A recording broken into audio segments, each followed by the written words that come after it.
What's up, guys, and welcome back to another episode of RAYNz Gaming. My name is RAYNz, and today I want to spend some time talking about that thing that everyone who's played a MOBA or plays a MOBA has talked about at one point. It's toxicity. And for those of you wondering about the echo, that should be taken care of soon. I'm in a room with no furniture and high ceilings in my new apartment, and so I hope to have the setup fixed next video. But anyways, let's get into the crux of the video, which is toxicity in Smite, why it happens, and how we can move forward when it does. This is a sponsored video by Amino, and the funny part about it is that it actually was a video I thought of because of using the Amino app. And I found this really cool post in the Smite community that was about toxicity. In fact, it reminded me of something I would bring up in one of my videos, and I thought, this is crazy, I have to comment on this.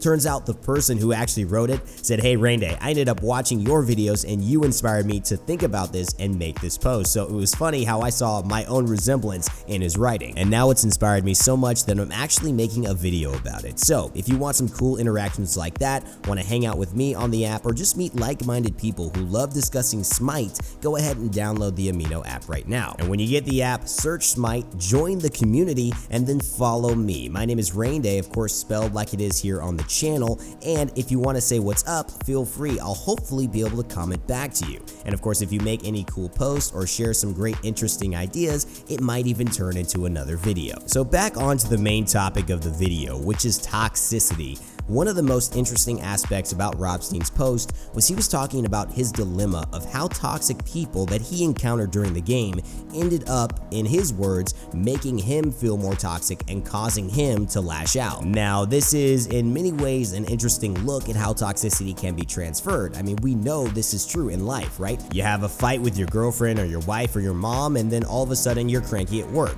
Or you have a fight with your boss and he gives you a ton of work, doesn't promote you, and promotes the other guy who's picking his nose in the corner, and you bring that frustration home, and then your wife gets upset with you thinking that you're taking out your anger on her. These are clear examples that happen every day of how frustration from one person or one scenario can easily transfer over into another person or another scenario that doesn't necessarily deserve it. Now, although this describes, I think, a lot of why toxicity spreads, I think it's actually a very dangerous road to accept as something that is just a part of life. I think we all need to be very aware that this is a dangerous habit, to not take any responsibility for your frustrations and to constantly be transferring them onto other people is a dangerous road. It can constantly allow you to think the problem is outside of yourself and with your teammates or with the scenario, and not necessarily something you can do internally to give yourself more power and to make yourself feel better about everything. And maybe that's where toxicity really stems from. Maybe it's the idea that something is happening negatively to you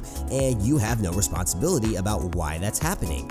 I mean, don't people get really frustrated about OP gods or OP matchups or bad teammates? It feels like it's all pointing to scenarios that they can't control, and although they're doing their best, the world is against them. And trust me, I've been there too. I mean, I've thought God, I've thought the universe, I've just thought people were conspiring against me personally, and there was nothing I could do about it, and it was just the luck of the draw. I felt very much like a victim. But again, now that we've looked at maybe how this takes place and how this develops, I want to know how we can move past it as a community, as a group of people who are trying to be the best they can be. I think the crux is when we are toxic, we blame outer circumstances for our problems rather than accepting our own role or taking responsibility for them in any way. Not taking responsibility is essentially like saying, oh, we had a team wipe, and excluding yourself from that wipe. Kind of like saying, I'm the one member of the team that doesn't count in the wipe because I'm pretty good, whereas everyone else, they suck and they all got wiped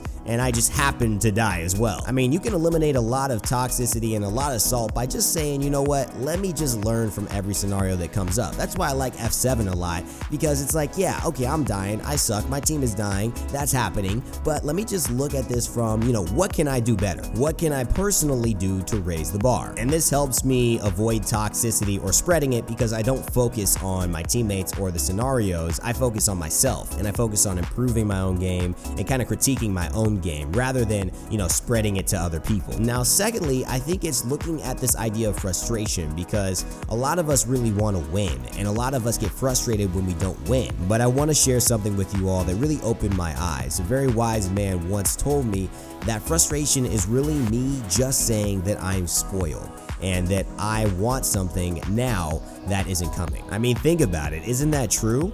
You get frustrated because you lost. Why? Because you think you should win, because you want to win, you expect to win. Frustration is saying, I need it now and I deserve it now, and if I don't get it now, that's bad. I mean, you can apply this to your life too, with a job promotion. You can apply this to a relationship or chasing a girlfriend or a boyfriend.